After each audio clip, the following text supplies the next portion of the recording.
నమస్తే. సిద్ధార్థ లూథ్రా చాలాసార్లు విన్నారు ఈ పేరుని. పత్రికల్లో చాలాసార్లు చదివారు కూడా. సుప్రీంకోర్టు న్యాయవాది, తెలుగుదేశం పార్టీకి వకాల్తా తీసుకున్నటువంటి న్యాయవాది.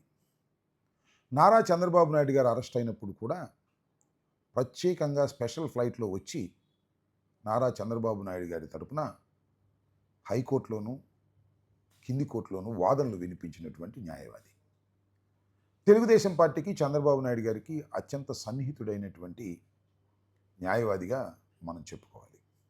ఇక్కడ ఎందుకు ఈ ప్రస్తావన తీసుకొస్తున్నానంటే,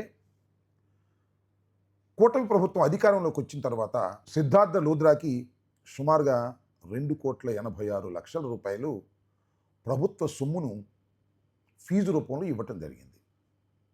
అది సామెత చెప్తారు కదా, తినడానికి మెతుకు లేదు, మీసాలకు సంపెంగ నూనె అని. దాని అర్థం ఏంటంటే, రాష్ట్రంలో అభివృద్ధి కార్యక్రమాలకి, సంక్షేమ కార్యక్రమాలకి డబ్బులు లేవు, కానీ సిద్ధార్థ లూథ్రాకి కోట్ల రూపాయలు చెల్లించడానికి మాత్రం ఖజానాలో బాగా డబ్బులు ఉన్నాయి అనేది మనకు అర్థమవుతున్నటువంటి అంశం.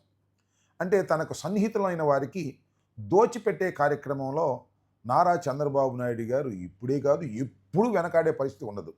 రాష్ట్ర ప్రజానీకం మాడిపోతున్నా తన లగ్జరీస్కి కానీ తన వ్యక్తులకు కానీ దోచిపెట్టడంలో క్షణం కూడా ఆలోచించని వ్యక్తి ఎవరైనా ఉన్నారు అంటే అది నారా చంద్రబాబు నాయుడు గారు. సరే, ఈ 2,86,00,000 ఏ కేసుకు ఎంతెంత ఇచ్చారు అనేది కూడా మనం ఇక్కడ కొద్దిగా డిస్కస్ చేద్దాం. మొదటిది ఏమిటంటే, నారా చంద్రబాబు నాయుడు గారి తెలుగుదేశం పార్టీ ఆఫీసు మీద దాడి కేసు. ఈ దాడి కేసు కింది కోర్టులోనూ పై కోర్టులోనూ సుప్రీంకోర్టులోనూ కూడా వాదనలు జరిగాయి. ఆల్మోస్ట్ ఆల్ అందరికీ బెయిల్ వచ్చేసాయి. దీనిలో సిద్ధార్థ లూథ్రాకి ఎంత పైకం చెల్లించారో తెలుసా?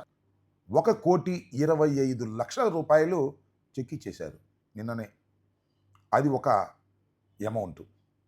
ఇంకా రెండో అమౌంటు చంద్రబాబు ఇంటి మీద ఘర్షణ జరిగిందన్నారు. దాని మీద కూడా కొంతమంది కేసులు పెట్టారు. వాళ్ళని అరెస్ట్ చేయాలని ప్రయత్నం చేశారు. మనం కూడా హైకోర్టుకి సుప్రీంకోర్టుకి వెళ్ళి బెయిల్ తెచ్చుకునేటువంటి ప్రయత్నం చేశాం.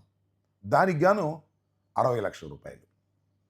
ఇంకా టీడీపీ ఆఫీసు మీద దౌర్జన్యం జరిగిందని, దాడి జరిగిందని 70 మంది మీద కేసు పెడతామని ముందు ఎఫ్ఐఆర్లు పెట్టి, తర్వాత ఇప్పుడు 127 మంది మీద పెట్టడం జరిగింది.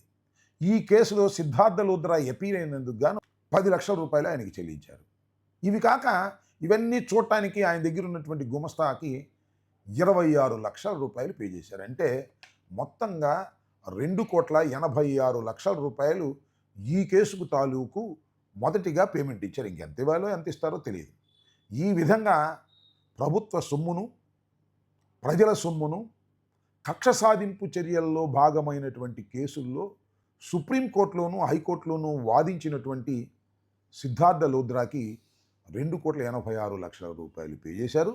వారు కాకుండా జనరల్గా మనకి ఇక్కడ ఏజీలు ఇంకా చాలామంది ప్లేటర్లు ఉంటారు. వాళ్ళకు కూడా మామూలుగా పే చేసే శాలరీస్ ఇంకా పే చేసి ఉంటే మొత్తం ఎంత అవుద్దో మనం చెప్పలేం. ఈ విధంగా కక్ష సాధింపు చర్యల కోసం కోటాను కోట్ల రూపాయలు ప్రజాధనాన్ని విచ్చలవిడిగా ఖర్చు పెడుతున్నటువంటి చంద్రబాబు నాయుడు గారి ప్రభుత్వాన్ని ఏమనాలో ఒకసారి ఆలోచించుకోవాలని మీ అందరికీ కూడా నేను సవినయంగా మనవి చేస్తున్నాను. ధన్యవాదాలు. Stay aware, stay bold. Like, subscribe and follow at Ammati Rambabu Official for truth and clarity in today's politics.